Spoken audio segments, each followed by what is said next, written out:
Welcome to ABC campus. आज हम I 7 statement of cash flows में objective based question and answer 21 to 36 cover करेंगे। Question 21 है कि a cash flow statement provides information that enables users to evaluate the changes in तो basically solvency, net assets, financial structure और liquidity. तो basically focus तो liquidity पर होता है, तो option D would be correct. Although ये कि अगर आप ये देखते हैं कि एक entity over the long term अगर उसके कैश फ्लो एनालिसिस देखते हैं और उससे अंदाज़ा होता है कि वो अपनी लॉन्ग टर्म में भी डेट्स के लिए कैश जनरेट कर पाएगी, तो वो सॉल्वेंसी भी आप कह सकते हैं। बट इनिशियली जो मेन फोकस होता है वो लिक्विडिटी पर होता है, इसलिए option D would be correct. Question 22, daily sales and purchases and employee cost comprise. तो कौन सी एक्टिविटी इसमें से बनेगी हमारी? तो ऑपरेटिंग एक्टिविटी की डेफिनेशन है कि it is principal revenue producing activities of an entity. तो प्रिंसिपल रेवेन्यू प्रोड्यूसिंग के अंदर सेल, परचेज और जो रूटीन लेबर कॉस्ट और दूसरी एक्सपेंसेस हैं वो आ जाते हैं। इस वजह से option A would be correct. Question 23 है कि which of the following involve the movement of cash.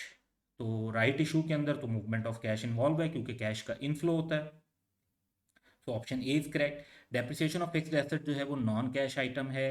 Creation of provision for doubtful debt जब आप क्रिएट करते हैं तो एक्सपेंस डेबिट, अलाउंस क्रेडिट होता है, तो ये भी बेसिकली नॉन कैश है। और बोनस इशू भी नॉन कैश है। तो the only cash flow based item cash inflow है जिसमें वो राइट इशू है। Option A is correct. Question 24 है कि activities that result in changes in the size and composition of equity capital and borrowing of an entity are called. This is precisely the definition of financing activities, तो option C would be correct. Question 25 है कि which of the following are not the operating activities. अच्छा, interest paid जो है ये operating में भी आ सकता है और फाइनेंसिंग में भी आ सकता है। Cash payment of income taxes usually operating activity, collection from customer always operating activity, payment of dividend भी ऑपरेटिंग और फाइनेंसिंग दोनों में आ सकता है। लेकिन जो ज़्यादा कॉमन होता है वो डिविडेंड को फाइनेंसिंग एक्टिविटी के तौर पे ट्रीट करना होता है। फॉर दैट रीज़न हम जो यहाँ पर बात करेंगे कि which of the following are not operating activity, तो पेमेंट ऑफ डिविडेंड ज़्यादा अप्रोप्रिएट आंसर है as compare to interest paid. Question 26 है, Amplifier Limited had sales of rupees 120 million during the year. Trade and other receivable increased from 12 to 16 million, an increase of 4 million. What amount of cash was received from customer during the year?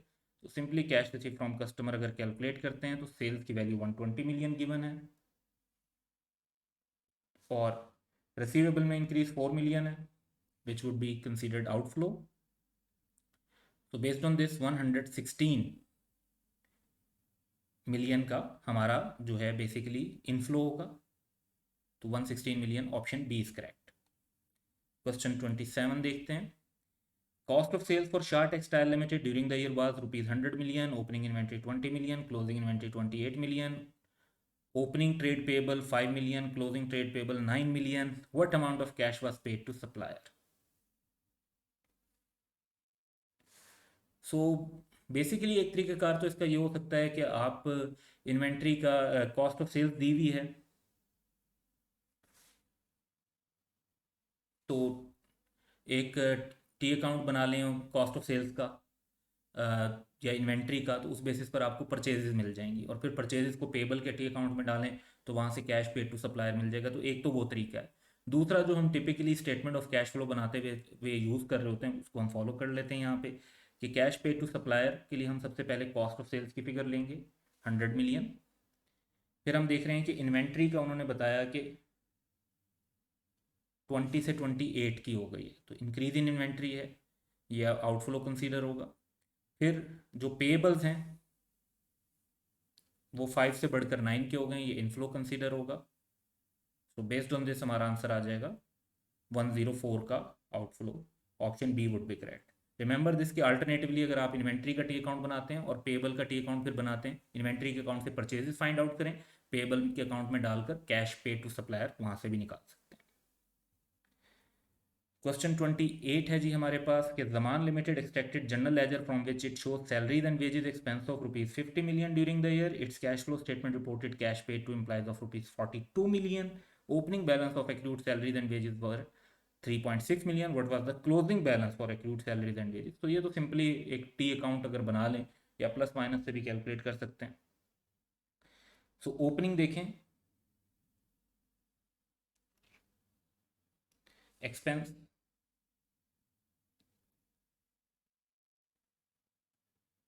Expense की वजह से आपकी liability बढ़ जाती है, payment की वजह से आपकी लाइबिलिटी कम हो जाएगी. तो क्लोजिंग बैलेंस आ जाएगा 11.6 million. Option A is correct. Question 29 है कि sale proceeds from disposal of property plant and equipment are classified as.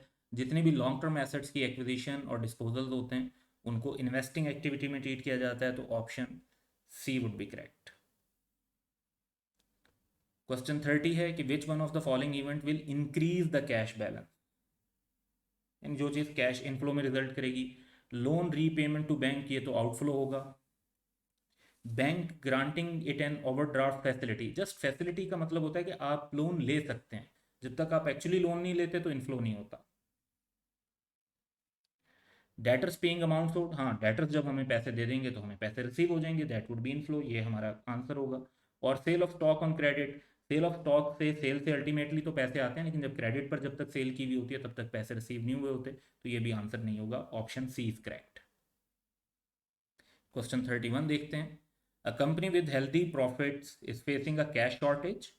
Which of the following events could account for this. के प्रॉफिट्स होने के बावजूद उनके पास कैश शॉर्टेज का मसला है, तो ऐसा क्यों हो गया होगा. Delaying payments to credit. अगर आप क्रेडिटर्स को पेमेंट डिले करते हैं तो फिर तो आपके पास कैश अभी बचा हुआ होगा, पड़ा हुआ होगा, क्योंकि आपने पे कम किया है. तो ये रीज़न तो नहीं हो सकती. The shortening of the credit period granted to debtors. तो डेटर्स को अगर आप क्रेडिट पीरियड शॉर्ट कर रहे हैं तो उससे तो वो जल्दी पैसे दे रहे होंगे, तो ये भी कैश शॉर्टेज की रीज़न नहीं हो सकती. The recent acquisition of machinery. Yes, machinery acquire की, उसके लिए आपने जो पैसे दिए, तो मशीनरी नॉर्मली ह्यूज कॉस्ट होती है, तो ज़्यादा अमाउंट का कैश आउटफ्लो बिजनेस से हो गया, इसकी वजह से ये प्रॉब्लम राइज हो सकता है कि कैश शॉर्टेज हो गई. तो ऑप्शन सी इज करेक्ट. फिर an increase in dividend proposed by the director. जब तक डिविडेंड प्रोपोज्ड है तो उसको लाइबिलिटी भी नहीं बना, उसकी पेमेंट भी नहीं हुई. डिविडेंड जब पे होगा तो कैश शॉर्टेज का प्रॉब्लम होगा. तो जस्ट प्रपोज की बेस पर कैश शॉर्टेज राइज नहीं हो सकती. क्वेश्चन 32 देखते हैं. Which one of the following company is most likely to run in to cash flow problem. यानी एक्सपेक्टेड है, अभी नहीं, फ्यूचर में एक्सपेक्टेड है कि वो उनको कैश फ्लो प्रॉब्लम्स हो सकते हैं. A loss making company making components of vital strategic importance to the government. अच्छा, ऐसी कंपनी को कैश फ्लो का प्रॉब्लम इस वजह से नहीं आता कि फिर गवर्नमेंट इनको बेल आउट देती है. अगर ये कंपनीज लॉस मेकिंग भी हों, इनको कैश फ्लो प्रॉब्लम भी हो जाए, क्योंकि वो स्ट्रेटजिक इंपॉर्टेंस के जो चीज़ें बना रहे हैं, तो गवर्नमेंट उनको फाइनेंशियली और कैश बेस पर जो है सपोर्ट करेगी. इवन मे बी एक्वायर करे, कोई और लोन के तौर पर दे, या बेल आउट पैकेज दे, या ग्रांट दे, लेकिन इनको पैसे अल्टीमेटली मिल जाएंगे क्योंकि स्ट्रेटजिक इंपॉर्टेंस है फॉर गवर्नमेंट्स. दूसरा, profitable new retailer about to embark on ambitious expansion plan. अब अगर आप कहते हैं जी हमारी जो है ना रिटेलर है, उसके एक बहुत अच्छा स्टोर चल रहा है, लेकिन अब वो कहता है कि जी मैं 2-3 स्टोर और बनाना चाहता हूँ, तो ऑब्वियसली उसमें बहुत ज़्यादा कैश आउटफ्लो होगा. तो दिस कैन बी समथिंग जो फ्यूचर में आपके लिए कैश फ्लो प्रॉब्लम क्रिएट कर दे. ऑल्दो यू आर प्रॉफिटेबल, लेकिन आप एक जो एक्सपेंशन कर रहे हैं उस पर काफ़ी ज़्यादा कॉस्ट लगती है. जो प्लांट में बेसिकली स्टोर की लैंड बिल्डिंग लेंगे, फिर दूसरे इक्विपमेंट्स लेंगे और उसके अलावा स्टॉक खरीदेंगे, तो उस पर कॉस्ट लगेगी. A company which has recently sold parts of its operation so as to concentrate on its core area. तो उसने तो अपने ऑपरेशन के कुछ हिस्से सेल किए, उनके पास तो भी कैश अच्छा खासा मौजूद होगा. फिर reasonably profitable long established company with no expansion plan. तो इसका मतलब है कि ये तो स्टेबल चल रहे हैं और आगे भी कोई मेजर कैश आउटफ्लो नहीं करने वाले, तो कैश फ्लो प्रॉब्लम इनकी भी राइज नहीं होंगे. Question 33. Which what is the immediate effect of making a capital repayment on a loan on cash flow and profits.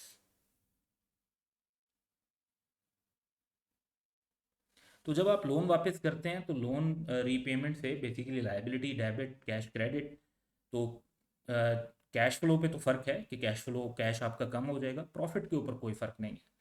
तो option A would be correct कि on profit none, on cash decrease.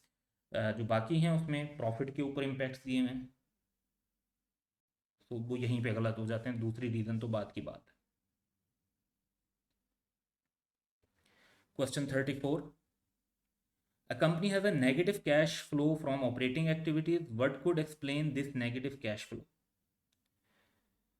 okay, ji, operating activities में typically तो inflow होना चाहिए, अक्सर होता भी है रीजनेबली जो स्टेबल कंपनीज चल रही होती हैं, लेकिन बाद वक्त अगर नेगेटिव कैश फ्लो है तो क्यों हो सकता है? High level of dividend payments क्योंकि मोस्टली तो फाइनेंसिंग एक्टिविटी में आती हैं, तो इससे ऑपरेटिंग एक्टिविटी पे इम्पैक्ट नहीं आएगा। इसी तरह substantial investment in new fixed asset, ये तो इन्वेस्टिंग एक्टिविटी को फोकस करेगा। Sudden increase in credit sales, yes that can be the reason. अब एक आपकी क्रेडिट सेल्स बढ़ जाए तो और कैश सेल्स कम हो जाए तो उसका इम्पैक्ट ये होगा कि आपको ठीक है प्रॉफिट तो हो रहे होंगे, लेकिन आपका जो कैश फ्लो है ऑपरेटिंग का वो काफ़ी कम हो जाएगा क्योंकि आपका सारा पैसा रिसीवेबल्स में फंसा हुआ होगा। तो ये हो सकता है। रीपेमेंट ऑफ लोन भी फाइनेंसिंग एक्टिविटी है जो ऑपरेटिंग से रिलेट करता है, वो ऑप्शन सी का इशू है।